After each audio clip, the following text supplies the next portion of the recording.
Hi, this is Tim of the 1916 Company. Welcome and thanks for logging on. If you love this watch, email me, Team Mosso at thewatchbox.com. It's still in the description below. It is your purchase and pricing email question line for buying this or any watch you see on our platforms. Please reach out to me directly. I am T Mosso at thewatchbox.com for pricing.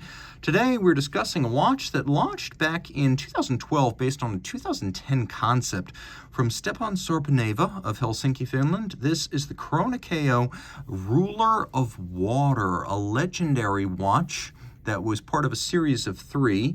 The other was the DLC black, and then there was a DLC two-tone. This one in bare stainless steel was one of a trilogy of watches dedicated to a Finnish folklore about a smith whose daughters were stolen by Naki, a sort of Cthulhu Dagon type creature, albeit at the bottom of a lake, because in Finland they have over 188,000 lakes. So when they talk about water in Finland, they mean lakes. Now the watch, of course, delves rather deep into that mythology, ruler of water being the instrument created by the smith. The father of the daughters taken by Naki created the ruler of water, an extraordinary instrument that aided him in his quest and also probably gave a bit too much information, TMI, I guess, in the modern parlance, because it would also tell him things like the limits of his mortality. Well, this watch won't tell you that, but it will tell you the time, and it will act as a diving reference because, believe it or not, this is actually a dive watch. So, the Korona KO, 46 millimeters in diameter in stainless steel, 11.5 millimeters thick as I measure it, from lug tip to lug tip, 49.8 millimeters with a 24 millimeter spacing between the lugs. And the watch actually wears quite well for something this big. Being under 50 millimeters lug to lug, I can wear this. Now, if my wrist were any smaller, I don't think this would work out, but the further away from my wrist you get, the more you can see that this really works quite nicely. Stepan Sarpaneva really knows that if you build a big watch, you can't build a bigger customer, and ergonomically this thing's a gem. Plus, at 11.5 millimeters with a sloped bezel, it is one of the thinnest dive references I've ever seen in my life. So if your wrist is 16 centimeters circumference and up, game on. The strap is beefy. As you can see, it's made by a well-known strap maker. It's made by Hirsch Straps, and it is a piece specifically for Sarpaneva. So while it's obviously Hirsch, it is a brand-specific strap. There's also a little bit of a hollow on the bottom to make it more flexible and vent the wrist. And you can see here we have no crimping, we have no gouging, and we have a simple Sarpaneva design pin buckle. But you can see the undulation of the buckle profile matches that of the bezel. So there's nice design parallelism here, and you can see the combination of polish and satination for good measure right there. So the watch is in steel.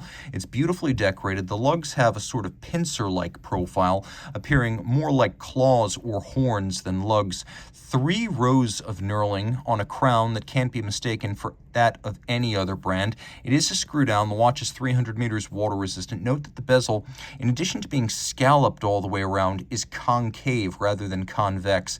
We have a nice contrast between satin and polish here, including circular satination across the top. The dial is actually DLC stainless steel. It's the grill over the movement, and the movement here is a Soprod A10 that's been modified in a meaningful way by Stepan Sarpaneva. So let's talk about the mechanical basics. The Soprod A10 is made by a division of Festina, and it has Seiko 4L roots, which is to say it's a very robust movement. It's effectively a drop-in replacement for something like an ETA 2892A2, and it is of comparable quality to the ETA. It's an automatic winder with a 42-hour power reserve. It's got a stop seconds function if you want to synchronize that unique seconds hand to a reference. It beats away at 4 hertz, and it pivots on 25 joules.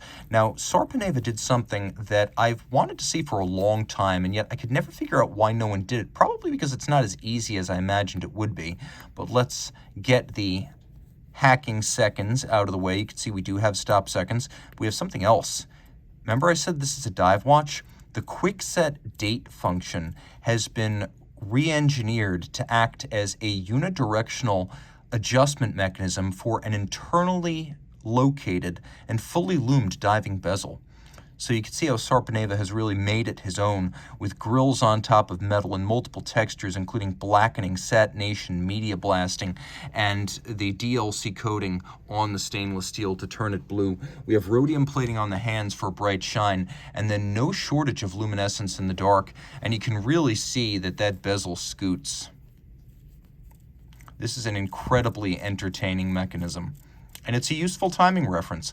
I've often said that a diving bezel is more useful to me than a chronograph, because most things I time are shorter than an hour. It's easier to read a dive bezel radially than a small chronograph register. I have to look twice before I can figure out what minute it is on my chrono. That's not a problem with a dive watch, and of course you don't have the downstream service costs that come with a chronograph.